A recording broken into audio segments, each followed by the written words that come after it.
Item ಯಾವುದೇ ಇರಲಿ try ಮಾಡಿ ಆಚಿ ಚಿಕನ್ ಮಸಾಲಾ. ಗಮನಿಸಬೇಕಾದ ಸಂಗತಿ ಅಂತ ಹೇಳಿದ್ರೆ ಆರ್ಥಿಕ ದೃಷ್ಟಿಯಿಂದಲೂ ಕೂಡ ಆರ್ಥಿಕ ಹೊರೆ ಆಗುತ್ತೆ ಅಂತಾರೆ ಪೋಷಕರು. ಈಗ ಬೆಂಗಳೂರಿನಂಥ ನಗರಗಳಲ್ಲಿ, ಈಗ ಹಳ್ಳಿಗಳಲ್ಲಿ ಸರ್ಕಾರಿ ಶಾಲೆಗಳಲ್ಲಿ ಓದ್ತಾ ಇರ್ತಾರೆ, ತಾಲೂಕು ಪ್ರದೇಶಗಳು ಮತ್ತು ಜಿಲ್ಲಾ ಪ್ರದೇಶಗಳಲ್ಲಿ 1,000 ರೂಪಾಯಿ ಲೆಕ್ಕಗಳಲ್ಲಿ ಅಡ್ಮಿಷನ್ ಹಣ ಇರುತ್ತೆ. 30,000 20,000 10,000 ಕಟ್ತಾರೆ, ಸಂಭವ ಮ್ಯಾನೇಜ್. ಬಟ್ ಬೆಂಗಳೂರಂತಹ ಪ್ರದೇಶಗಳಲ್ಲಿ ಬಂದರೆ ಮಾಂಟೆಸರಿನೇ 60-70 ರೂಪಾಯಿ ಇರೋದನ್ನು ನಾವು ಗಮನಿಸ್ತಾ ಇದ್ದೀವಿ. UKGಗೆ ಲಕ್ಷಗಟ್ಟಲೆ ಹಣವನ್ನು ಕೊಡಬೇಕಾದಂಥ ಪರಿಸ್ಥಿತಿ ಇದೆ. 1 ವರ್ಷ UKGಯನ್ನು ಓದಿಸಿ ಮತ್ತೊಂದು 5 ದಿನಕ್ಕೋ 6 ದಿನಕ್ಕೋ 10 ದಿನಕ್ಕೋ ಅಥವಾ 1 ತಿಂಗಳಿಗೆ ಕಾರಣಕ್ಕಾಗಿಯೇ UKGಯನ್ನು ಮತ್ತೆ ಪುನರಪಿ ಓದಿಸೋದ್ರಿಂದ ಲಕ್ಷಗಟ್ಟಲೆ ಆರ್ಥಿಕ ಹೊರೆ ಆಗುತ್ತೆ ಅನ್ನುವಂಥ ಮಾತನ್ನು ಕೂಡ ಪೋಷಕರು ಮಾಡ್ತಾ ಇದ್ದಾರೆ. ಆರ್ಥಿಕ ಹೊರೆ ಒಂದು ಕಡೆ, 1 ವರ್ಷ ಅವನಿಗೆ ಕಾಲಾವಕಾಶ ತಪ್ಪಿ ಹೋಗುತ್ತೆ ಅನ್ನೋದು ಈ ಎಲ್ಲ ದೃಷ್ಟಿಯಿಂದ ಅದು ಸರಿ. ಆದರೆ ನಾವು ಕಾಲಾವಕಾಶ ಹೋಯ್ತು, ಹಣ ಹೋಗ್ತು ಅಂತ ನಾವು ಯೋಚನೆ ಮಾಡಬಾರ್ದು. ಏನು ಸರ್ಕಾರ ಯಾವ ಕಾರಣಕ್ಕಾಗಿ ಆ ವಯಸ್ಸನ್ನ ನಿಗದಿ ಮಾಡಿದೆ? ಮಕ್ಕಳ ಅಭಿವೃದ್ಧಿಗೋಸ್ಕರ, ಮಕ್ಕಳ ಹಕ್ಕನ್ನ ರಕ್ಷಣೆ ಮಾಡೋದಕ್ಕೋಸ್ಕರ, ಮಗುವಿನ ಹಿತಾಸಕ್ತಿಯನ್ನ ನೋಡಿ ಆ ವಯಸ್ಸನ್ನ ನಿಗದಿ ಮಾಡಿದೆ. ಹಾಗಾಗಿ ನಾವು ಮಗುವಿನ ಹಿತಾಸಕ್ತಿನ ನೋಡಬೇಕು. ಆರ್ಥಿಕತೆ ಆಮೇಲೆ ಮಗುವಿನ ಭವಿಷ್ಯನ ಫಸ್ಟ್ ನೋಡಬೇಕು. ಆ ಮಗುವಿನ ಭವಿಷ್ಯ ನೋಡೇನೆ ಇದನ್ನ ವೈಜ್ಞಾನಿಕವಾಗಿ ಚಿಂತನೆ ಮಾಡಿ ವಯಸ್ಸನ್ನ ನಿಗದಿ ಮಾಡಿರ್ತಕ್ಕಂಥದ್ದು. ಹಾಗಾಗಿ ನಾವು ಬೇರೆದನ್ನ ನಾವು ನೋಡೋದು ಅದು ಲಾಸ್ಟ್ ಪ್ರಿಯಾರಿಟಿ ಆಗುತ್ತೆ. ನೀವು ಹೇಳೋದು ಆರ್ಥಿಕ ಹೊರೆ ಖಂಡಿತ ಇರುತ್ತೆ, ಅದನ್ನ ನಾವು ಲಾಸ್ಟ್ ಅಲ್ಲಿ ನೋಡ್ಬೇಕಾಗತ್ತೆ. ಇದು ಮೇಡಮ್, ಆರ್ಥಿಕ ಹೊರೆ ಅನ್ನೋದ್ರ ಬಗ್ಗೆ ನಿಮ್ಮ ಅಭಿಪ್ರಾಯ ಏನು? ದೊಡ್ಡ ಮಟ್ಟದ ಆರ್ಥಿಕ ಹೊರೆ ಆಗುತ್ತೆ ಅಂತ ಮಾತಾಡ್ತಾರಪ್ಪ. ಆರ್ಥಿಕ ಹೊರೆ ಅನ್ನಿಸಿ ಫಸ್ಟ್ ಆಫ್ ಆಲ್ ಅವ್ರು ಸೇರಿಸುವಾಗಲೇ ಮಗುನ ಬೇಬಿ ನರ್ಸರಿಗೋ LKGಗೋ ಸೇರಿಸುವಾಗಲೇ 10 ಸತಿ ಯೋಚನೆ ಮಾಡಬೇಕು. ಸೊ ಮಗು ಭವಿಷ್ಯ ಯಾವುದೋ ಒಂದು ಶಾಲೆಗೆ ನಾಳೆ ಅರ್ಜೆಂಟ್ ಏನಂದ್ರೆ ಪೇರೆಂಟ್ಸ್ಗೆ ಏನಂದ್ರೆ ಮಗು ಸ್ಕೂಲ್ಗೆ ಹೊಟ್ಟೋಗ್ಬೇಕು.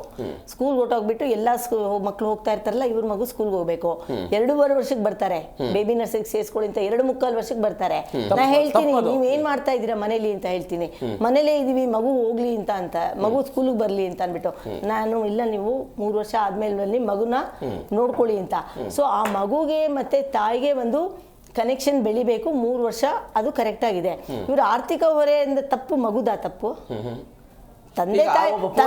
ಮೇಡಮ್, ಒಬ್ಬ ಪೋಷಕರಾಗಿ ನಾನು ಹಿಂಗೆ ಥಿಂಕ್ ಮಾಡ್ತೀನಿ. ನಾನು ಮತ್ತು ನನ್ನ ಹೆಂಡತಿ ಇಬ್ಬರೂ ಕೂಡ ಕೆಲಸದಲ್ಲಿ ಇದ್ದೀವಿ. 5-6 ದಿನಗಳ ಕಾಲಕ್ಕೆ ನಮ್ಮ ಮಗು ದಿನಗಳ ಕಾರಣಕ್ಕೆ ನಮ್ಮ ಮಗು 1 ವರ್ಷ ಶೈಕ್ಷಣಿಕವಾಗಿ ವಂಚಿತ ಆಗುತ್ತೆ ಅನ್ನುವಂಥದ್ದು ಒಂದು. ಎರಡನೇದ್ದು, ಇಬ್ಬರೂ ಕೂಡ ವರ್ಕಿಂಗ್ ಅಲ್ಲಿ ಇರೋದ್ರಿಂದ 1 ವರ್ಷ ಎಕ್ಸ್ಟ್ರಾ ಅವರನ್ನು ಮನೆಯಲ್ಲಿ ನೋಡ್ಕೊಳ್ಬೇಕನ್ನುವಂಥ ಆತಂಕ ಪೋಷಕರಲ್ಲಿ ಸಹಜವಾಗಿದೆ.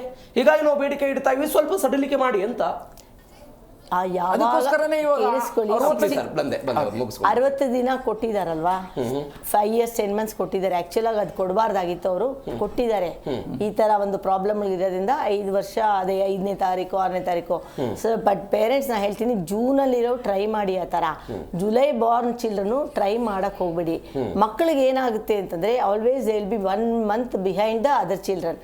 ಅವಾಗ ಏನಾಗುತ್ತೆ, ಕ್ಲಾಸ್ ಅಲ್ಲಿ ಎಲ್ಲಾರ ಜೊತೆ ಇವಾಗ ಎಲ್ಲಾರು 5+4 9 ಅಂತ ಇರ್ತಾರೆ, ಇದು 5+4 5+4 ಅಂತ ಯೋಚನೆ ಮಾಡ್ತಾ ಇರುತ್ತೆ. ಓಕೆ, ಅರ್ಥ ಆಯ್ತಾ? ಅಂದ್ರೆ ನೀವು ಹೇಳ್ತಾ ಇರೋದು ನಿಮ್ಮ ಸ್ವಹಿತಾಸಕ್ತಿಗಾಗಿ ವಿದ್ಯಾರ್ಥಿಗಳ ಬುದ್ಧಿಮಟ್ಟವನ್ನ ನೀವು ಆಲೋಚನೆ. UKG ಏನ್ ನೋಡ್ರಿ, ನೀವು ಆಮೇಲೆ ಲಕ್ಷ ಕಟ್ಟಬೇಕು. ನೀವು UKG ಮಾತಾಡ್ತಾ ಇದ್ದೀರಾ, ನೀವು ಕಾಲೇಜಿಗೆ ಹೋದ್ರೆ ಎಷ್ಟು ಲಕ್ಷ ಕಟ್ಟಬೇಕು. ಅದ್ರ ಮಧ್ಯ ಮಗು ಹಿಂದೆ ಹೋಯ್ತು ಅಂದ್ರೆ ನೀವು ಟ್ಯೂಷನ್ಗಳಿಗೆ ದುಡ್ಡು ಸುರಿಬೇಕು. ಆ ಟ್ಯೂಷನ್ಗಳಿಗೆಲ್ಲ ದುಡ್ಡು ಸುರಿಯೋ ಬದಲು UKG 2 ಸತಿ ಓದಿಸಿ, ಏನ್ ತಪ್ಪಾಗುತ್ತೆ? ಏನು ತಪ್ಪಾಗಲ್ಲ. ಮಗುಗೆ ಏನು ಗೊತ್ತಾ, ಕಾನ್ಫಿಡೆನ್ಸ್ ಇರುತ್ತೆ. ನೀವು ಯಾವಾಗ ಮಗುಗೆ ತಾನು ಬೇರೆ ತರ ಓದ್ತಾ ಇಲ್ಲ ಅಂದ್ಕೊಳ್ಳುತ್ತೋ, ಏನಕ್ಕಂದ್ರೆ ಅದ್ರ ಮೆದುಳು 85% ಬೇರೆಯವ್ರಿಗಿಂತ ಬ್ರೈನ್ ಕಮ್ಮಿ ಇರುತ್ತೆ. ಓದ್ತಾ ಇರಲ್ಲ, ಕಾನ್ಫಿಡೆನ್ಸ್ ಲೆವೆಲ್ ಕಮ್ಮಿ ಆಗುತ್ತೆ. ಆಸ್ ಎ ಪೇರೆಂಟ್ ನೀವು ಮಗು ಕಾನ್ಫಿಡೆನ್ಸ್ ಲೆವೆಲ್ ಇಂಪ್ರೂವ್ ಮಾಡಾಕಿದ್ದೀರಾ, ಅದು ಕಾನ್ಫಿಡೆನ್ಸ್ ಲೆವೆಲ್ ಕಮ್ಮಿ ಮಾಡಾಕಿದ್ದೀರಾ. ಹೌದು, ದುಡ್ಡು ಹೌದು, ಆರ್ಥಿಕ ಅದು ಮುಂಚೆ ಯೋಚನೆ ಮಾಡ್ಬೇಕಿತ್ತಲ್ವಾ?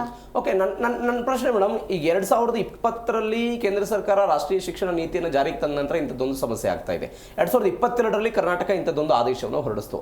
ಬಿಫೋರ್ 2022 ಅಲ್ಲ, ಆಕ್ಚುಲ್ ಆಗಿ ಅವಾಗ್ಲೂ ನಿಮ್ ಮುಂಚೆಯಿಂದನೂ 5 years 10 months it was A correct age. ಕೆಲವು ಪೇರೆಂಟ್ಸ್ ನೀವು ನಂಬ್ತಿರೋ ಇಲ್ವೋ, 5 years 10 months 5 years 9 months ಇದ್ರು ಅವರೇ ಹೇಳ್ಬಿಡ್ತಾರೆ, ಬೇಡ ಮ್ಯಾಮ್ ಒಂದನೇ ಕ್ಲಾಸಿಗೆ ಬೇಡ ಅಂತ ಅವರೇ ಹೇಳ್ಬಿಡ್ತಾರೆ. ಸೊ ಪೇರೆಂಟ್ಸ್ ಎಷ್ಟೊಂದು ಜನ ಎಜುಕೇಟ್ ಆಗಿರ್ತಾರೆ. ಬಟ್ ನಂಗೆ ಈ ಪೋಷಕರು ನೀವು ಹೇಳ್ತಾ ಇದ್ದೀರಿ ಎಷ್ಟೊಂದು ಜನ ಬರ್ತಾ ಇದ್ದಾರೆ, ಲಕ್ಷ ಲಕ್ಷ ಪೋಷಕರು ಬರ್ತಾ ಇದ್ದಾರೆ ಅಂತ ಹೇಳ್ತಾ ಇದ್ದಾರೆ. ಪೋಷಕರಿಗೆ ನಾನು ಕೇಳ್ಕೊಳ್ತೀನಿ, ದಯವಿಟ್ಟು ನಿಮ್ಮ ಇನ್ನೊಂದು ವರ್ಷ UKG ರಿಪೀಟ್ ಆದ್ರೂ ಪರವಾಗಿಲ್ಲ, ಮಗುಗೆ ಯಾವ್ದು 1ನೇ ಕ್ಲಾಸ್ಗೆ ಹೋಗೋ ಅಷ್ಟು ಒಂದು ಬುದ್ಧಿಮತ್ತೆ ಇದೆಯಾ, ಬೆಳೆದಿದ್ಯಾ? ಎಷ್ಟೊಂದು ಜನ ಬಂದು ಹೇಳ್ತಾರೆ ನನ್ನ ಮಗು ಚೆನ್ನಾಗಿ ಮಾತಾಡ್ತಾನೆ, ಹಾಡು ಹೇಳ್ತಾನೆ, ಅದ್ ಮಾಡ್ತಾನೆ, 1ನೇ ಕ್ಲಾಸ್ಗೆ ಹೋಗ್ಬೋದು. ಅಂದ್ರೆ ಅಷ್ಟು ಚೆನ್ನಾಗಿ ಮಾತಾಡೋ ನೀವು ಚೆನ್ನಾಗೇ ಮಾತಾಡ್ತಾ ಇದ್ದೀರಲ್ಲ, PhD ಏನಕ್ಕೆ ಮಾಡ್ಲಿಲ್ಲ? ಎಸ್ ಮೇಡಮ್ ಬರ್ತೀನಿ. ಕರೆಕ್ಟಾ?